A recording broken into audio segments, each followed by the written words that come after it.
Lahat tayo alam ang pagpag o bawal na pag-uwi ng pagkain mula sa lamay. Pero may isang pamahiin ng mga matatanda sa probinsya na bihira ng maikwentong ngayon. Ang pagbabawal na maghain ng mga sumasobrang pinggan sa lamesa kapag gabi. Lalo na kung may mga kamag-anak kayong kamamatay lang. Sabi ni Lola, kapag nag-aayos ka ng hapagkainan at naglalagay ka ng mga upuan at pinggan na wala namang uupo, nag-iimbita ka ng hindi nating kauri. Akala raw kasi ng mga kaluluwang ligaw, para sa kanila ang sadyang bakanting pwesto. Nakalimutan ko ito noong nakaraang buwan. 3 araw na, matapos ilibing yung pinsan kong si Arnel. 10:00 ng gabi. Gutom na ako galing sa universidad kaya nagmamadali na ako mag-init ng ulam sa kusina. Ugali ko nang maglatag ng 2 set ng plato, baso at kubyertos. Nakasanayan ko na kasing kasabay ko si Arnel kumain noong nabubuhay pa siya dahil boarder ko siya sa apartment. Nalungkot ako pero dahil sa sobrang pagod, hinayaan ko na lang na nakalatag yung silya at pinggan sa tapat ko. Umupo ako at nagsimulang kumain habang nanonood ng video sa phone ko. Habang kumakain ako, narinig ko ang mahihinang tunog ng kahoy. Ang silya sa tapat ko. Ang silyang bakante ay dahan-dahang tumutunog. Umaatras ito ng kaunti. Parang may taong humihila para umupo.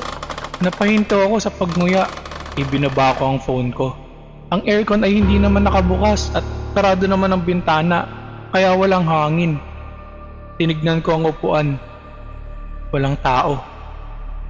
Pero ang sandala ng silya, dahan-dahang lumiliyad pabalik. Tapos ay umayos ulit. Parang may pumosisyon na mabigat na katawan doon. Arnel? Ikaw ba yan? Bulong ko. Pilit na nilalabanan ng takot kahit ang pinsan ko naman ang pumanaw. Walang sumagot. Pero paglipas ng ilang segundo, nakita ko ang dahan-dahang pag-angat ng kutsara sa tapat ng bakanting pinggan. Pinalaw ko ito. Tumunog ito habang sumasayad sa porselana. Nakahinga ako ng maluwag. Akala ko ay nagpaparamdam lang ang pinsan ko para makikain. Sige lang Nel, kumain ka lang dyan. Marami pa yan. Pero ang sumunod na nangyari na nagpabago sa pakiramdam ko. Ang ulam na nasa gitna ng lamesa, isang mangkok na mainit na tinola, ay biglang lumamig. Literal na nawala ang umuusok nitong init sa isang iglap. At ang amoy nito, ang mabangong luya at manok ay biglang napalitan ng amoy ng nasusunog na buhok at malansang imbornal. Ha? Teka, hindi si Arnel to ah. Sabi ko sa sarili ko. Dahan-dahan ng tubig sa loob ng baso sa tapat ng bakanting upuan ay nagsimulang mag-vibrate. At ang refleksyon ng tubig sa basong iyon, nakita ko ang mukha ng nakaupo sa tapat ko. Hindi ito tao. Ang ulo nito ay pabaliktad. Ang baba nito ay nasa itaas at ang noo ay nasa ibaba. Ang mga mata nito ay purong puti, walang balintataw, at ang mga dila nito ay sobrang hahaba at kulay itim. Dahan-dahang lumalabas sa bibig niya, nakalaylay habang dinidilaan ng paligid ng baso. Nabitawan ko ang kutsara ko. Nanginginig ang buong katawan ko. Hindi ako makatayo sa upuan dahil sa tindi ng shock na nararamdaman ko. Ang nilalang na baliktad ang muka ay dahan-dahang nagtaas ng kamay. Ang daliri niya ay parang tuyong sanga ng kahoy.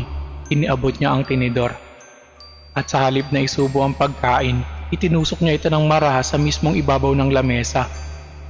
Ibinaon niya ang tinidor sa kahoy at doon narinig ko ang boses niya sa loob ng utak ko. Hindi sa tenga ko. Isa tong boses na parang sabay-sabay na bumubulong ng maraming tao na nagka-crush. Salamat sa hain, pero kulang ang ulam. Isusunod namin na nagluto.